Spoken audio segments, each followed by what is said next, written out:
Welcome to Conversations with Leaders. My name is Miriam McLemore, and I'm an enterprise strategist with AWS.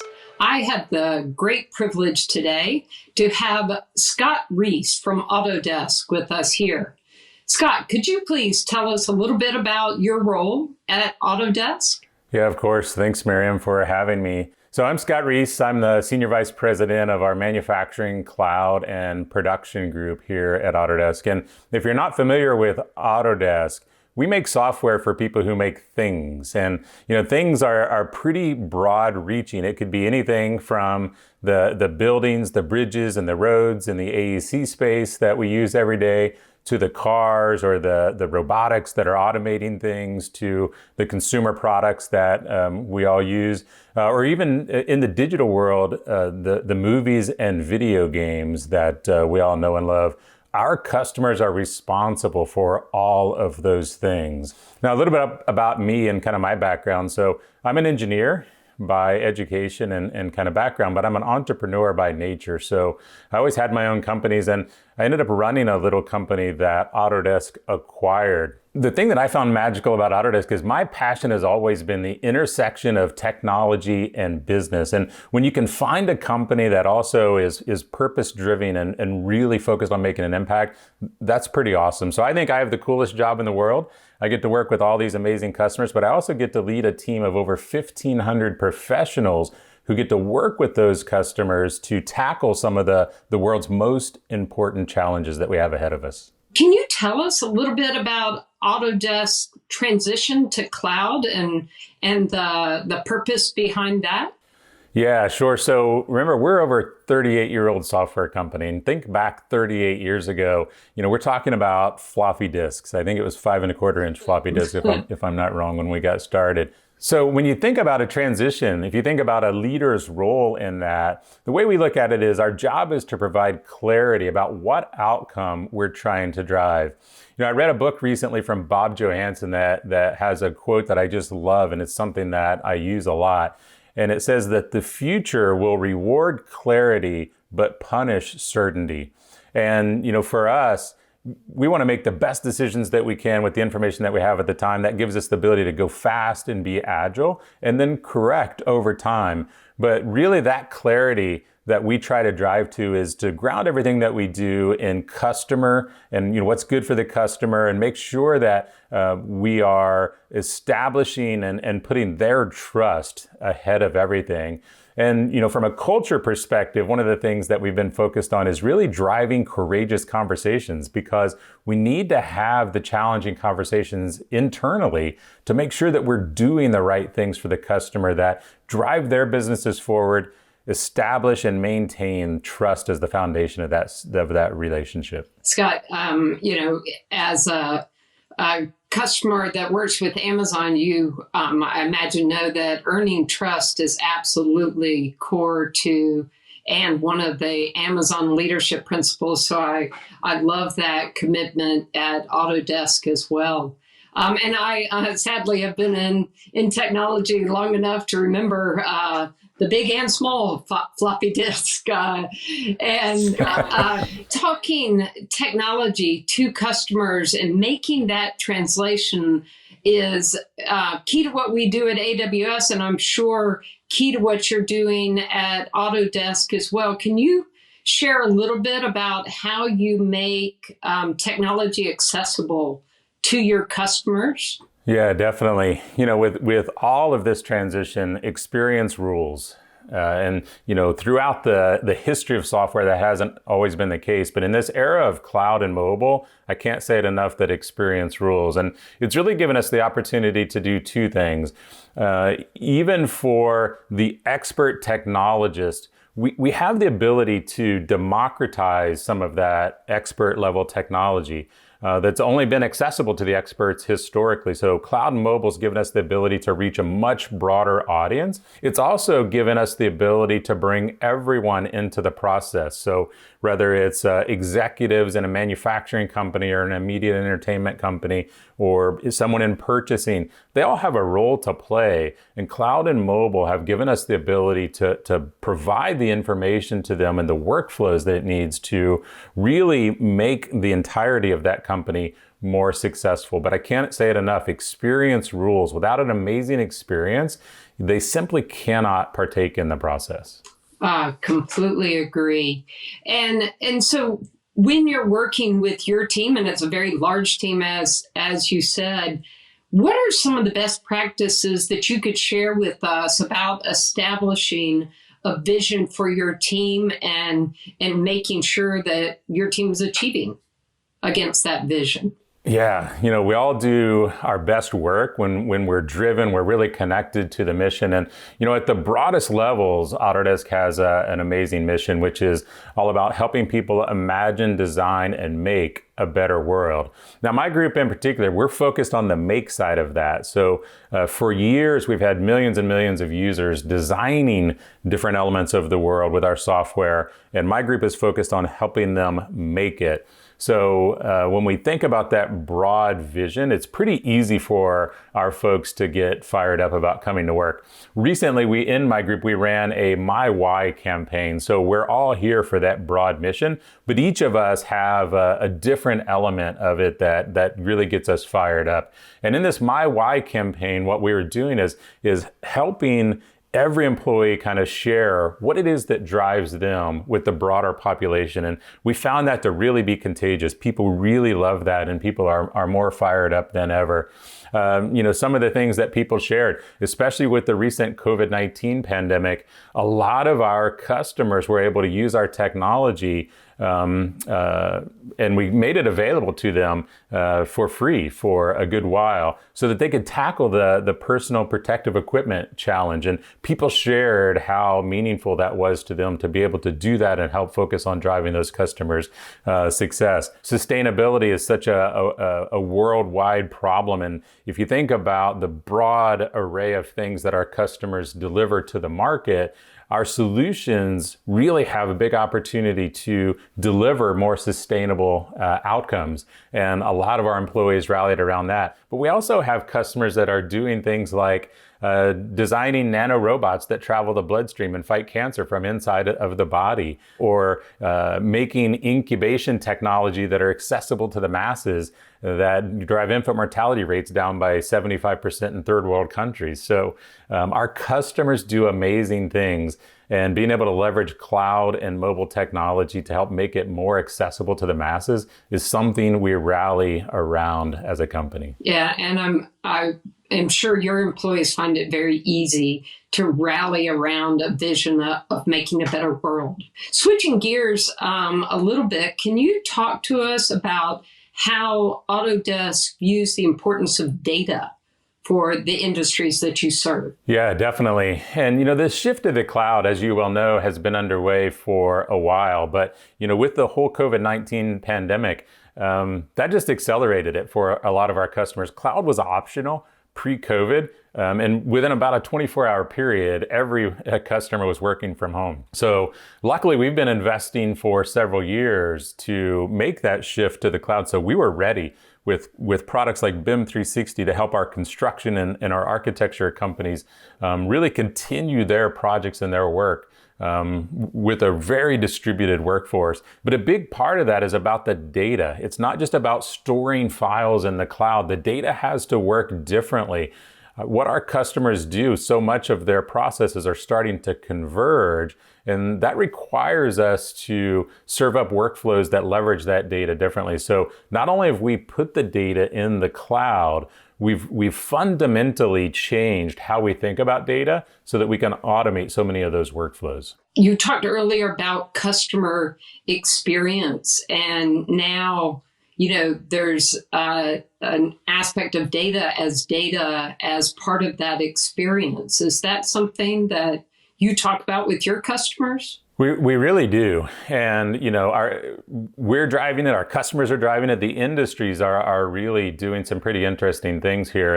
And we think and talk a lot about this notion of convergence because it's happening, and data and experience are critical elements of helping our customers be successful when that happens. Yeah, you mentioned the pandemic and what that's changed in, as you just said, construction. I had the great opportunity to speak with the CEO of a large retail and commercial construction company in Asia, and talking about building things offsite and putting them together on site to keep some of that social distancing in place and protect their employees. Are you seeing some of that as well? You mentioned an example of that from your customers, of a different way of working that this crisis has created? Yeah, no question. And, to be clear, we've been investing in these workflows for several years, so we were ready.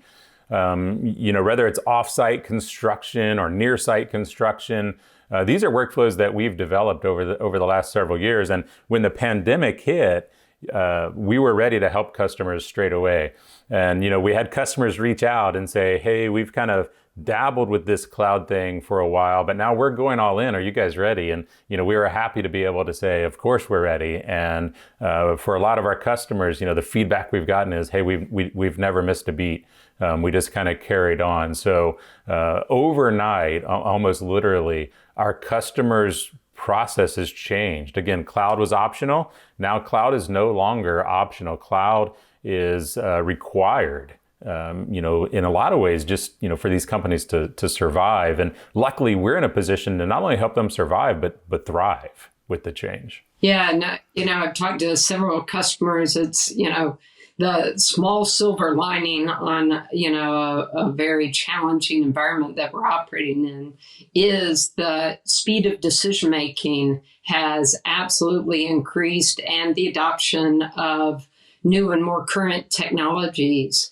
How are you leading your organization through these changes? Because I imagine it's impacted how you work as well. Yeah, so our workforce has been remote, for a few months now. And as we help our customers, they start to work from home, there's certainly the workflow side of it. How do we help people manage their data, drive concurrency, all that kind of stuff?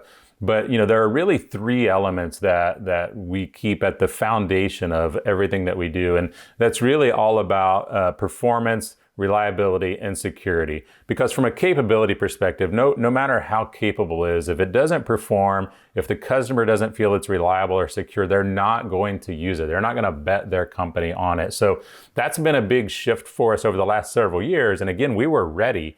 Shifting our employees' mindsets that reliability, performance, and security are critical. We've driven a lot of programs to change our engineering practices to where we reward things like reliability, performance, and security just as much as we reward the new capabilities that might show up in an application. It is critically important to establishing and maintaining that trust-based relationship with our customers in the cloud, even more so than in any other way.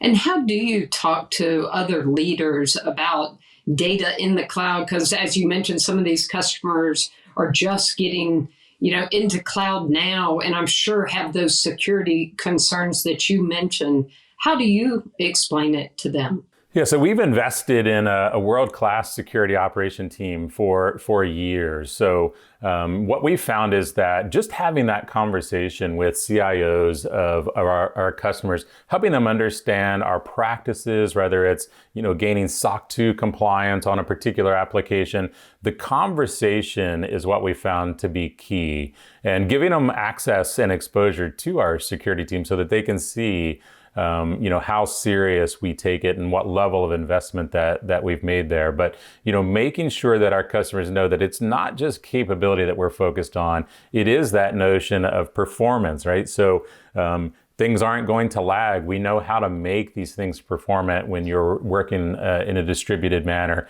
They're reliable. When you need them, they're there and they're secure. Your precious intellectual property is secure in the cloud. But, it's really that conversation that's key. And back to what you said, I think at the beginning of our discussion, earning trust, right? And at Amazon, certainly we talk about needing to earn that trust every day. Scott, we've talked about the importance of customer experience and value for data. Can you tell us a little bit more about other focus areas that you have for your team and for Autodesk as a whole? It always brings me to a story with General Motors, for example. And, Airbus has done similar projects here with what we call generative design, which is where now that we have the capability and the data in the cloud, we can start to drive so much of what our customers do algorithmically. So with generative design, what General Motors did is that, that ultimately for electrification, they need to take the weight out of the vehicle as much as they can without sacrificing any quality or performance characteristics. So with Fusion 360 and generative design, what they were able to do is instead of draw up the geometry for what this seatbelt bracket that they wanted to replace would look like, they simply framed the problem. They would define, hey, here's where it needs to mount to the floorboard of the vehicle. Here's where the seatbelts need to snap in. And here are the safety requirements that we have to abide by. And from there, Fusion 360, by leveraging the cloud, drove over 150 different geometric options that all satisfied all of those requirements.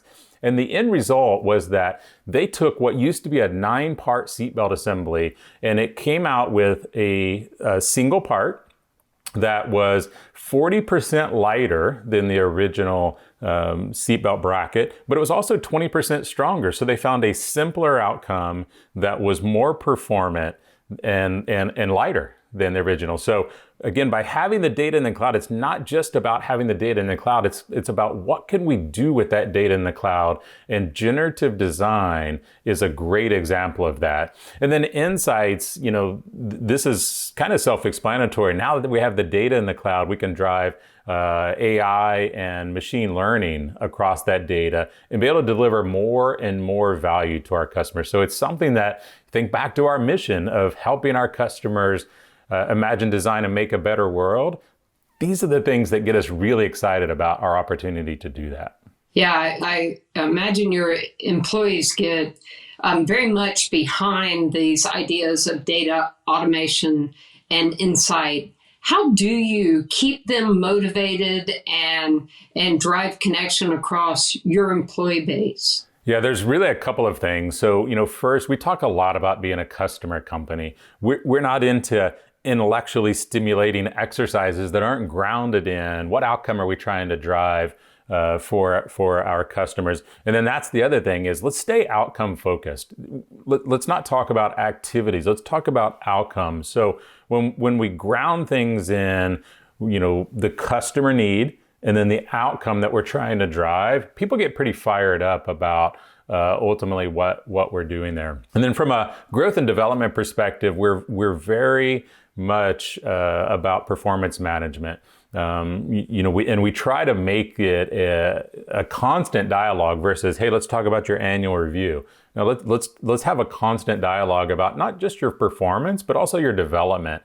And that's something that we take very seriously, is to make sure that all of our managers are continuously having a development conversation that are both grounded in what does the company need from a growth perspective, but also what does the employee need. So when you're grounded in customers, driving outcomes, and then also personal development, people get pretty fired up. I think our engagement's pretty high. And speaking about development, right? If you think back to the first leadership role that you took on, what's something that you wish you knew then that you know now? Yeah, so if you think back to, when I did my MBA, there are really two things that I wish would have kind of shined through in all of those studies, because I kind of had to learn them on the job.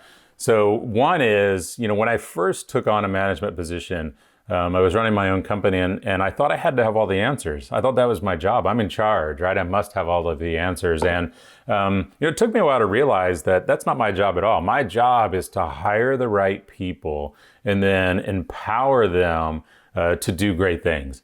And, I think that was kind of magical once I finally figured that out, that, my job is never to have all the right answers. It's to have the right people and put them in a position to drive success. The other thing that's been a lifelong journey is figuring out that mindset matters way more than I ever realized that mindset matters. And every time I think about this, I think of this story where I had taken one of my boys. I take a lot of trips one-on-one with my boys.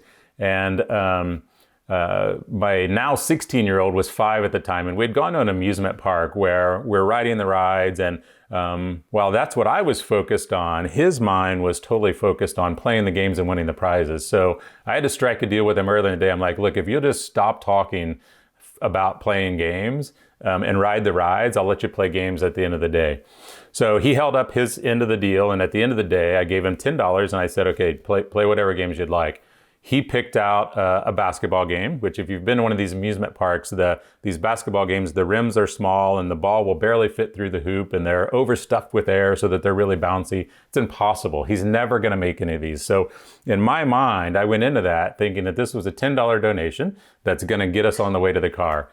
So I went in, and I know that if I had taken those shots, I'm missing all 5 of these shots. And he went in and he made 3 of the 5 shots, right? And so I'm blown away. I don't really know what's going on, and it's not because he's some amazing basketball player, right? And on the way back to the car, now we've got this huge stuffed animal that I just know we're gonna have to figure out how to get rid of in a year or so. But I say to him, I say, Carter, I cannot believe that you made 3 of those shots. And you know what he said back to me? I'll never forget it for the rest of my days. He said, without even thinking, he said, I can't believe I missed 2. Wow, that's great. Right. So for me, that was a great reminder of how much mindset matters, right? He didn't have the skills to make those baskets, but he had the focus, the determination, and the mindset that he expected to win, and he won. And in business, this matters. Mindset matters. If you think you're going to fail, you'll fail. If you think you're going to succeed, you will deliver. And our customers need us to deliver. So I wish I had embraced that mindset matters so much earlier in my career. I love that story. And it goes back to something you said earlier in our conversation about the future will reward those with clarity, right? And I would hope to add clarity of purpose, right? And destination. What a great story. Any other advice that you would have for leaders that are trying to negotiate what are very challenging times from your experience and what's working for Autodesk? Yeah, definitely. The one skill that I wish I had earlier, and I've certainly developed, but I've developed more than ever in the last 3 or 4 months, which is just the understanding of the power of empathy, and understanding that as leaders, we're so much better when we are empathetic and we genuinely try to understand. Well, Scott, I think that is a perfect comment to close our conversation on, seeking to understand others and empathy, and Autodesk's mission of making a better world. Thank you so much for your time today. Such a pleasure to hear your story and learn more about Autodesk. Thanks so much, Miriam. We're super excited, and we so appreciate our relationship with AWS. You guys are great partners for us.